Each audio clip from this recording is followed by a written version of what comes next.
En reverencia vamos a orar. Amado Padre Celestial que moras en las alturas de los cielos, Señor, te damos gracias por un día más, porque eres un Dios misericordioso y bondadoso, porque siempre nos estás cuidando y nos estás protegiendo de tanto peligro y tanta maldad que acecha en este mundo. Te pedimos, Señor, que lo sigas haciendo, que tus santos ángeles nos acompañen siempre, Señor, ahora más que nunca, porque Satanás está siempre al acecho, siempre quiere ver a tus hijos destruidos, Señor. Son tiempos duros y difíciles, Señor. Hay mucho dolor y mucho sufrimiento en este mundo, pero confiamos plenamente, Señor, en ti. Te pedimos, Señor, que esta tarde bendigas tú el tema. Vamos a abrir tu palabra. Señor, utiliza a nuestro hermano Luis Cárdenas, que por medio de él eh, tu palabra sea expuesta y llegue a nuestros corazones y a nuestra mente para poder así prepararnos, Señor, cada día más para tu pronta venida. Te lo pedimos todo en el bendito nombre de tu Hijo amado Jesús. Amén. Amén. Bien, hermano, vamos a parar un momentito la, la grabación para hacerla solamente en el momento de la prédica, ¿vale? Genial. Bueno, pues sí, he querido titular el tema, pues predicar más que solo palabras, ¿vale? Me ha parecido un título así bonito porque creo que muchas veces para nosotros el tema de la predicación puede parecer algo como una rutina de coger la palabra del Señor y pues hacer estudios bíblicos, decirle a la gente esto dice la Biblia, etcétera, etcétera, ¿no? En muchos otros casos también sucede que usamos, que podemos usar la Biblia como un arma arrojadiza, ¿no? Para la gente.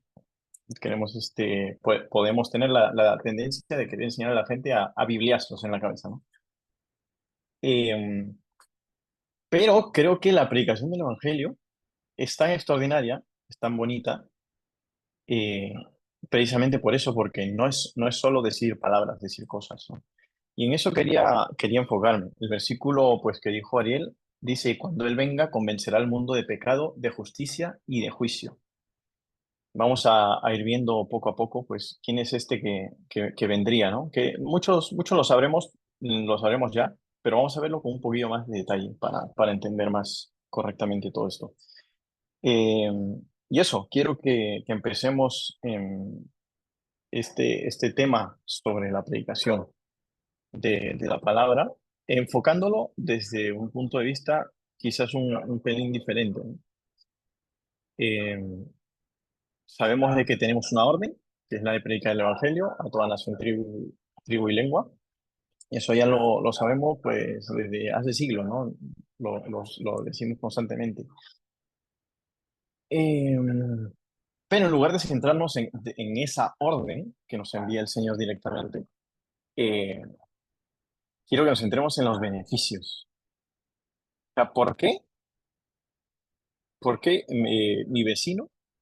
¿Por qué el chico que camina por la calle? ¿Por qué el que trabaja limpiando la- las aceras, el recoger de la basura, necesita el mensaje? ¿Por qué? Que alguien se te acerca y te dice, o sea, ¿por qué tengo yo que ser cristiano? ¿Por qué crees tú que yo necesito que me enseñes la Biblia?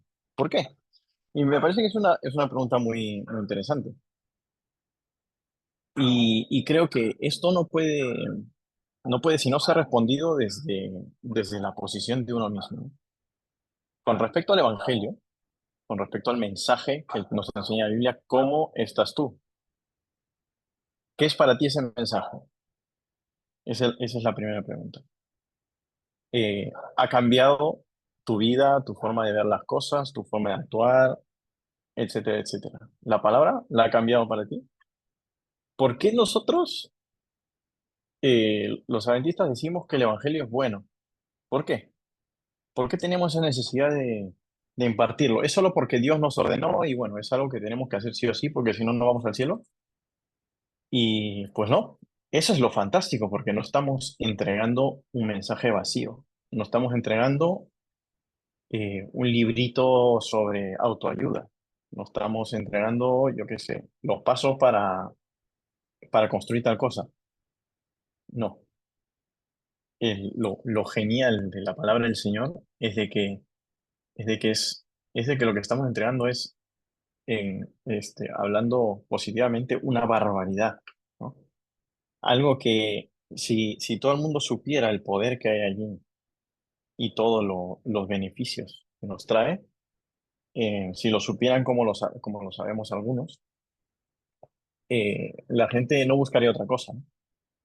Y quiero compartir algunos versículos con vosotros sobre esto. ¿Qué es lo que nos da la palabra? ¿Por qué hay que predicarla? ¿Por qué es bonita?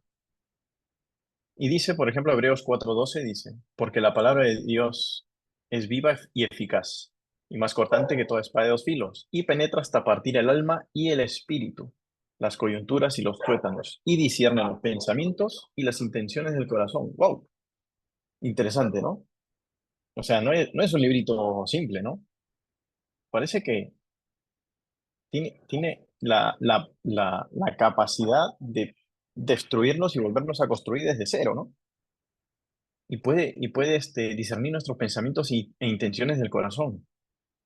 Pero no solo eso. Según Timoteo 3:16-17 dice, toda la escritura es inspirada por Dios y es útil para enseñar, redarguir, corregir e instruir en justicia, a fin de que el hombre de Dios sea perfecto, enteramente preparado para toda buena obra.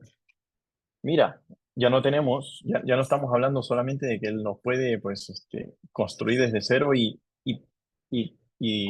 reconstruir nuestra vida, eh, como sea que la tengamos en su momento, pero es que también es útil para enseñarnos, para ayudarnos en la corrección de lo que está mal en nosotros, para, para mostrarnos la justicia de Dios. Y algo muy bonito es que a fin de que el hombre de Dios sea perfecto. Parece decir la palabra del Señor de que el hombre puede ser perfecto, ¿no?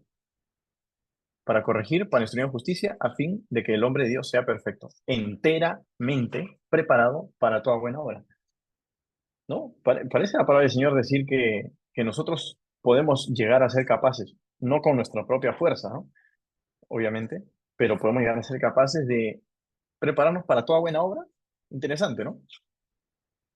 Salmo 119 al 105 dice, lámpara es a mis pies tu palabra y lumbrera mi camino. ¿Cuántos de nosotros no nos hemos sentido quizá como si estuvieras entrando por un túnel completamente oscuro, en el que dices, no encuentro la salida, no sé cómo voy a salir de esto? Pues parece ser que la palabra de Dios eh, es como una luz para nuestro camino, ¿no? Tanto si estamos caminando por tinieblas como si no. ¿Con qué limpiará el joven su camino? Con guardar su palabra, Salmo 119:9. Pues no solo es útil para los adultos, parece que los jóvenes también, ¿no? Qué bonito. Eh, y a ver, compartiré una más solo.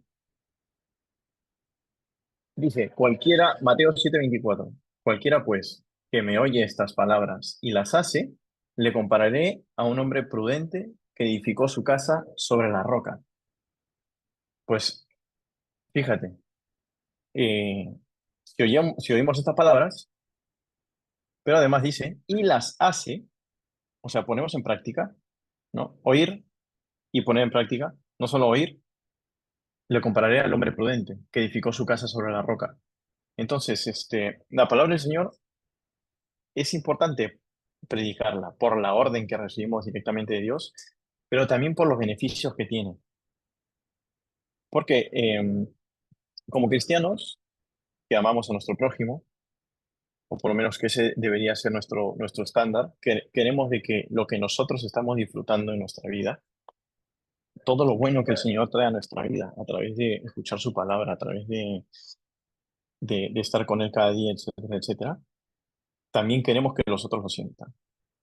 ¿Sí? ¿Estamos ahí? Esa es una de las razones más grandes por las que tenemos que compartir la palabra. Sí, tener el conocimiento está bueno, está genial,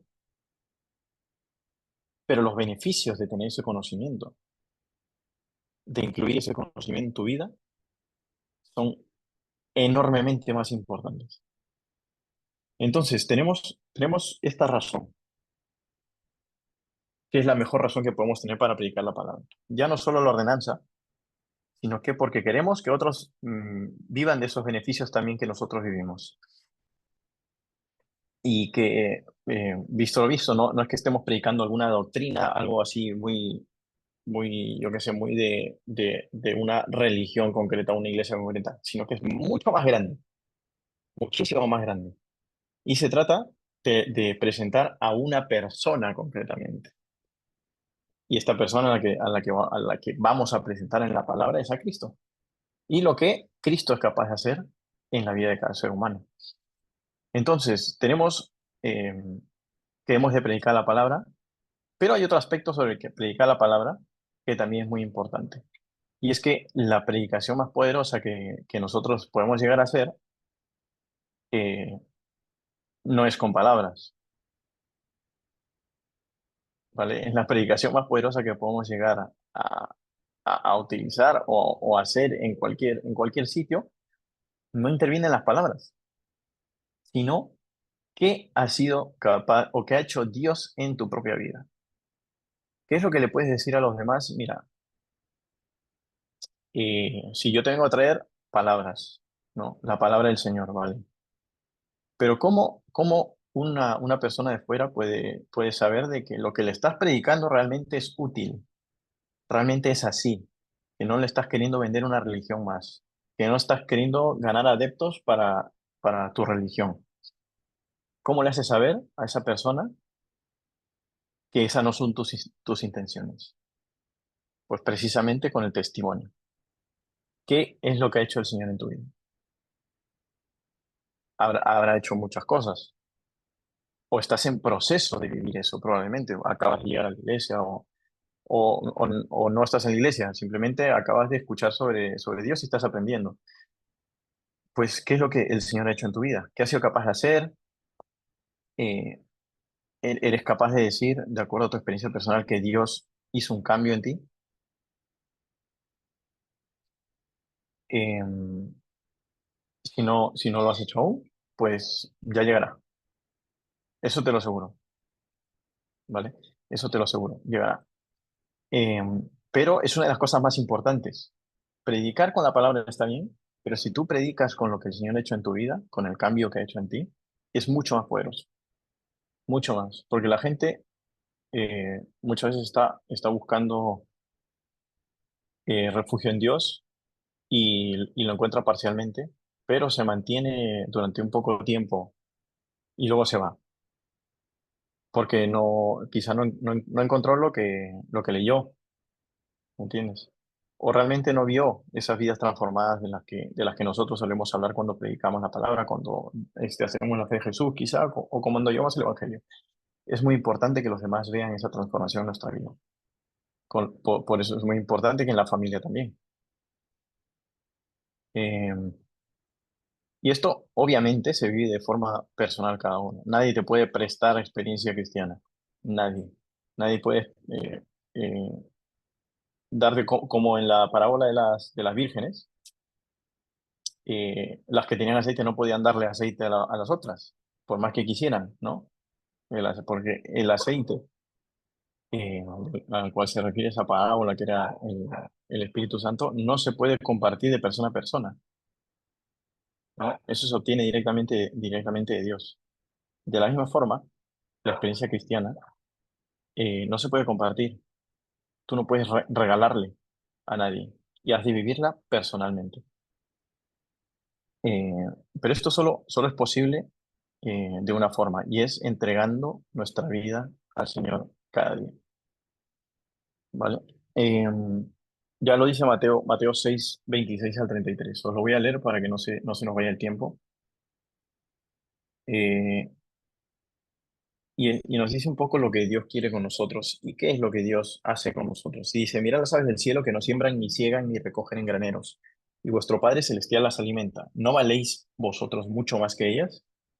¿Quién de vosotros podrá, por mucho que se apañe, añadir a su estatura un codo? Y por el vestido, ¿por qué os afanáis? Considerad los lirios del campo, como crecen, no trabajan ni hilan. Pero yo os digo que ni aun Salomón con toda su gloria se vistió así como uno de ellos. Y si la lleva el campo, que hoy es y mañana se echa en el horno, Dios la viste así, ¿no hará mucho más a vosotros, hombres de poca fe?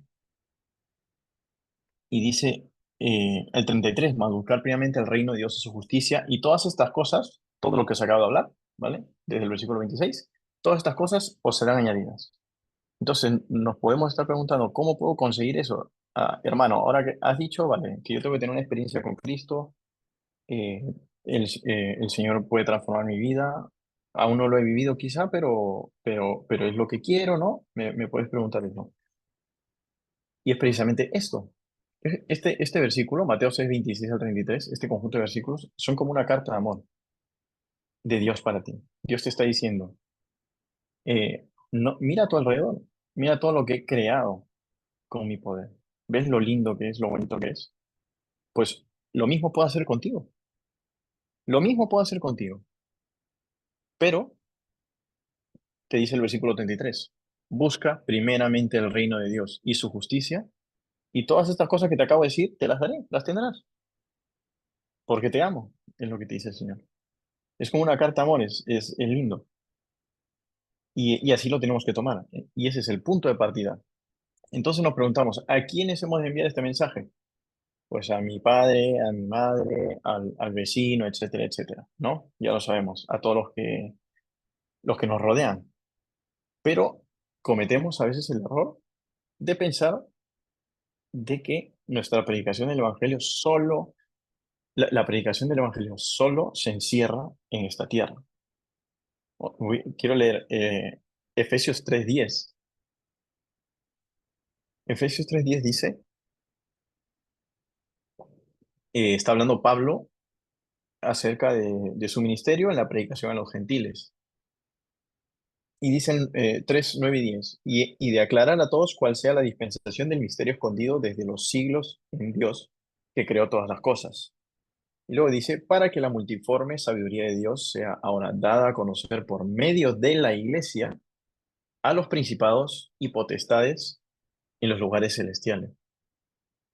Y me parece muy interesante, porque parece ser que la predicación del Evangelio que nosotros quizás creemos encerrada en esta tierra tan finita, en un universo tan grande, pues no está encerrada solo aquí.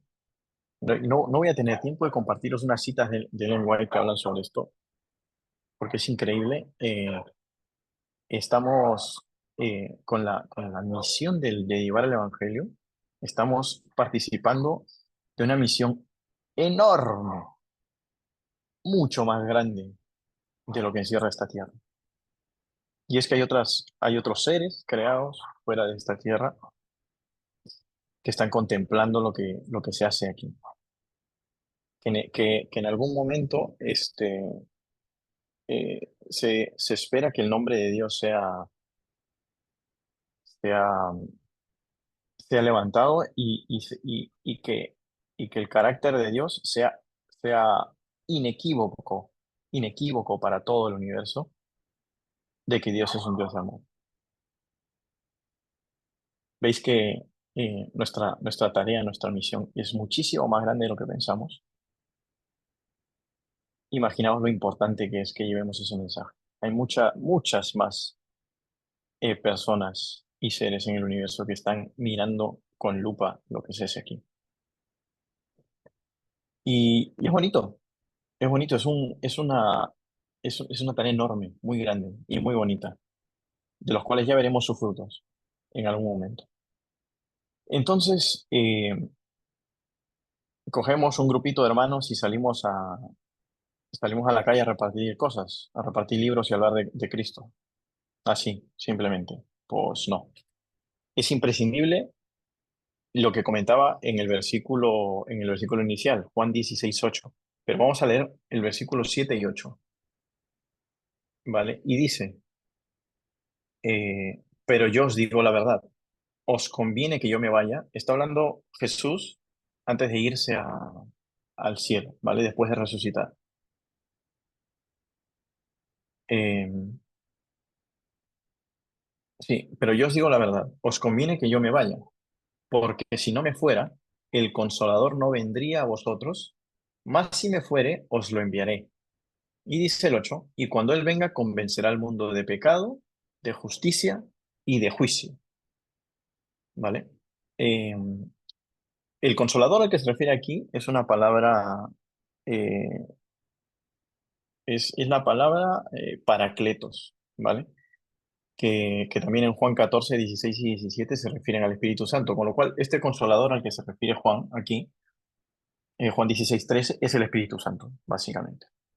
¿Vale? Dice que cuando venga el Espíritu Santo, Él convencerá al mundo de justicia, de pecado y de juicio.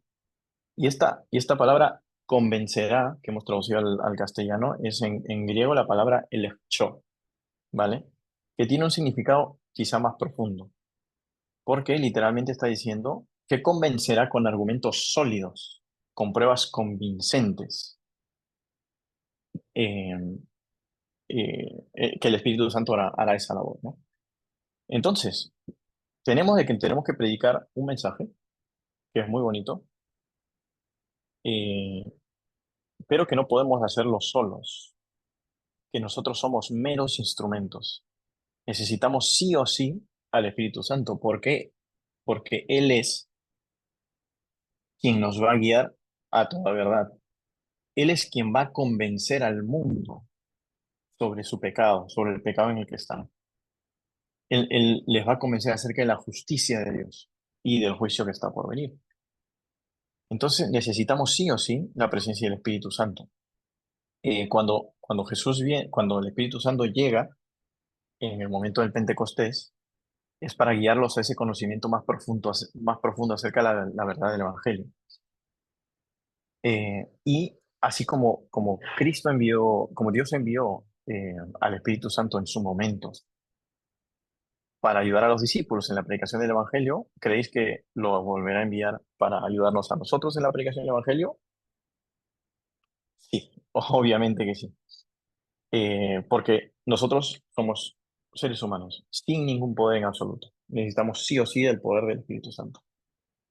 Entonces, cualquier esfuerzo que nosotros hagamos, eh, especialmente en la tarea de predicar el Evangelio, al momento de hacer algún sermón o lo que sea, si no tiene la presencia del Espíritu Santo, no tiene poder. Queda en absolutamente nada. Em, Así que el Espíritu Santo es clave en nuestra misión, tanto individualmente como iglesia en conjunto. Em, ¿Por qué? Pues el Espíritu Santo es en el que tiene ese poder para convencer al mundo de pecado. Entonces, eh, ¿podría ser el Espíritu Santo la obra él solo? Obvio, tiene todo el poder, ¿no? Tiene el poder. De hecho, dice el versículo de que si nosotros no hablamos, las piedras hablarán, ¿no? Con lo cual, te das cuenta de que nosotros no somos estrictamente necesarios para la predicación del Evangelio, y que Dios lo podría hacer solo, pero, pero tiene tanta bondad y consideración con el ser humano que quiere utilizarnos como instrumentos. Pero te preguntarás, ¿por qué quiere utilizar al ser humano como instrumento? Precisamente porque eh, es un beneficio para nosotros personalmente. El hecho de predicar, de llevar la palabra a otros, nos beneficia en muchísimas maneras. Nos beneficia en acercarnos más al Señor, en tener una relación mucho más estrecha con Él, en comprender exactamente lo que estamos creyendo, porque al llevar a otros el mensaje, tenemos que primero comprenderlo nosotros y hacerlo nosotros, hacer que Él viva en nosotros. Y esas son dos razones. Podríamos seguir enumerando más. Pero entonces el Señor nos usa como instrumentos para beneficio de la humanidad, pero para nuestro beneficio personal también. Eh, entonces el envío del Espíritu Santo tiene múltiples propósitos. ¿Y qué pasa si no tenemos el Espíritu? Y esto también es lo interesante. ¿Se puede predicar sin el Espíritu? Sí, pero el no tener el Espíritu nos da una visión distorsionada acerca de nuestra misión. Y hay un libro de Ellen White que se llama Hechos de los Apóstoles, en la que ella hace un comentario acerca de lo que sucedió un tiempo después del derramamiento del Espíritu Santo en el Pentecostés. Aquel derramamiento del Espíritu Santo que les permitió a los discípulos predicar muchísimo, etcétera. Eh, y eso fue genial, maravilloso, hermoso. Se bautizaron muchísimas personas. Y más que decir se bautizaron, que es bonito, eh, conocieron al Señor muchísimas personas. Pero ella hace un comentario acerca de cómo era el espíritu de las personas poco tiempo después y dice, gradualmente sobrevino un cambio. Dice, los creyentes comenzaron a buscar defectos en los demás, espaciándose en las equivocaciones y dando lugar a una crítica dura. Perdieron de vista al Salvador y su amor. Llegaron a ser más estrictos en relación con las ceremonias exteriores, más exactos en la teoría que en la práctica de la fe. En su celo por condenar a otros, pasaban por alto sus propios errores, perdieron el amor fraternal que Cristo les había encomendado, y lo más triste de todo era que no se daban cuenta de su pérdida. Y este texto me encanta porque habla mucho de la condición del ser humano actualmente, ¿no?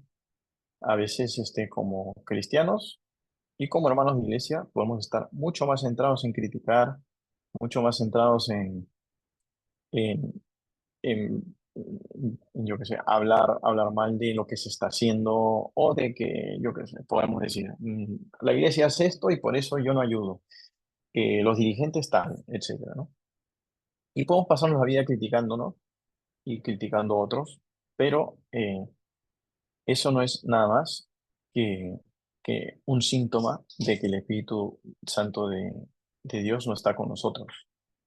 No hablamos de no ser crítico constructivamente, que eso siempre es bueno y necesario, pero hablamos de cuando en nuestra forma de expresarnos sobre las cosas de la iglesia no tenemos el amor, que es una cualidad o un fruto, el mayor fruto del Espíritu. Y no vamos a leer los frutos del Espíritu, pero para los que queráis se encuentra en Gálatas 5, eh, espera, 5, 19, 20, no, 5, 22, perdón, ¿vale? Pero el 5, 19 al 21 nos dan cuáles son esos frutos de la carne. Y también a partir del 22 nos dan los frutos del Espíritu. Entonces, nosotros podemos hacer dos cosas. Una es eh, seguir criticando lo que sea o lo que sea que estemos haciendo que sabemos, obviamente. Todo el mundo sabe cuando está haciendo las cosas mal. Podemos seguir en esa andadura que da a mostrar que no estamos en el Espíritu, o podemos hacer otra cosa que dice 2 Corintios 13:5, que dice, examínate a ti mismo a ver si estás en la fe. ¿Qué es lo importante de esto y qué es lo bonito de esto? Es de que cuando uno se examina a sí mismo no tiene tiempo de examinar la vida de los demás. Está tan centrado en perfeccionar su carácter, en perfeccionar su vida espiritual, en ver sus propios errores y quizá intentar plasmar los cambios necesarios para que su vida pueda cambiar para bien, no solo para beneficio de sí mismo, sino que a veces nuestros problemas de carácter afectan a nuestra familia, afectan a los que nos rodean, a nuestros amigos y, y pues llegamos a ser infelices. Pero hermano, eh, si te examinas a ti mismo como nos ordena el Señor, muchas cosas pueden cambiar, ya no solo en nuestra vida, en nuestra familia, y en nuestras relaciones interpersonales, en la iglesia, con nuestros otros hermanos, sino en nuestra forma de predicar el Evangelio. Examinarme a mí mismo quiere decir de que yo voy a ver cada cosa que está en mi vida que está mal, que está errónea y que tengo que cambiar. Eh, entonces, con eso vendrán cambios que yo puedo utilizar para predicar. Entonces, cuando yo logro hacer eso, ya puedo ir al vecino o a la persona que esté en la calle y decirle, mira, yo te traigo esto, pero no es un libro y ya está. No son solo palabras. Te traigo esto, mira. Esto ha hecho el Señor en mi vida. Esto puede hacer en la tuya. Esto de aquí también. ¿Qué estás pasando por este problema? Mira, el Señor puede hacer esto por ti. ¿Qué tienes? Una depresión que te está durando años, que no consigues salir. Mira, el Señor puede hacer esto, pero es posible si yo lo vivo en mi vida.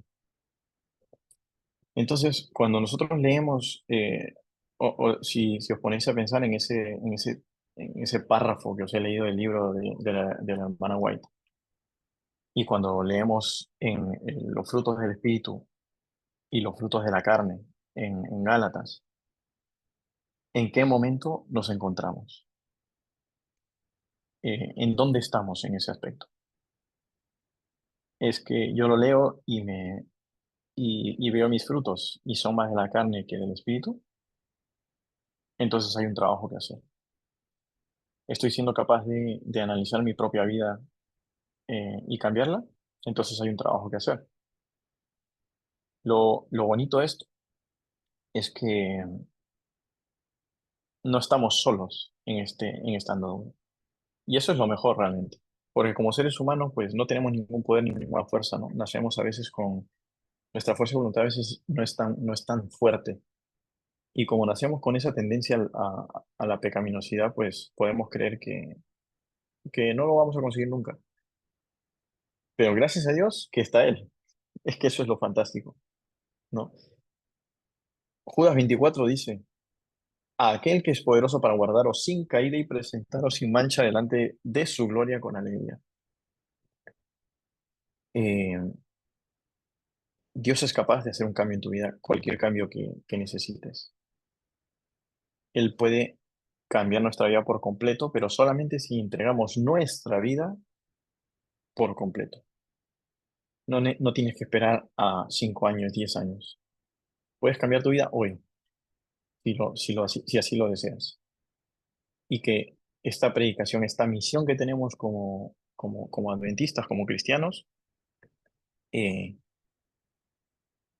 la podamos cumplir con mucho más fervor y con una conciencia completamente distinta, no basándonos en lo que leí, simplemente leí porque, eh, yo qué sé, lo vi en un libro o lo dijo el pastor o lo que sea, sino en una vivencia personal. Entonces, yo he vivido esto que estoy leyendo. Como yo sé lo que puede hacer el Señor en mi vida, entonces puedo llevarlo a otros, para que otros también puedan vivir aquello que yo he vivido personalmente. Si tú estás en esa transición, estás aún o deseas cambiar cosas en tu vida, a todos nos pasa. Yo tengo, obviamente, que cambiar muchas cosas en mi vida. Ya quisiera yo ser yo perfecto, pero el Señor me está puliendo cada día. Y llegará un momento en el que eh, deseo que llegue el momento en el que el Señor me vea como a Enoc, ¿no? Como su amigo. Y se puede, podemos llegar a ese punto. ¿Por qué? Porque el Señor lo ha prometido. No porque yo lo diga, vaya. Yo, ¿quién soy yo? Soy nadie. Sino porque el Señor, el mismo que creó los cielos y la tierra, y que tiene miles de promesas en la palabra y miles de promesas cumplidas, lo ha prometido. Él puede transformar tu vida eh, de manera de que siempre haga su voluntad, de manera de que tu cabeza siempre se dirija hacia hacer buenas cosas. Pero es imposible si no soy yo el que dedico tiempo de mi día a la comunión con Él, a hablar con Él, a compartir mi día a día con Él, cualquier momento. Desde que salgo por esa puerta y subo al autobús y me trata mal el del autobús, hasta cuando tengo victorias en mi vida. Cada cosa. Cuando comencemos a hacer esto, nuestra relación con el Señor cambiará radicalmente. Y pues que esto nos ayude para que esa predicación del Evangelio pueda ser acelerada y el Señor pueda venir eh, mucho antes de lo que quizá Él planearía venir. Que el Señor los bendiga y que tengáis una linda noche.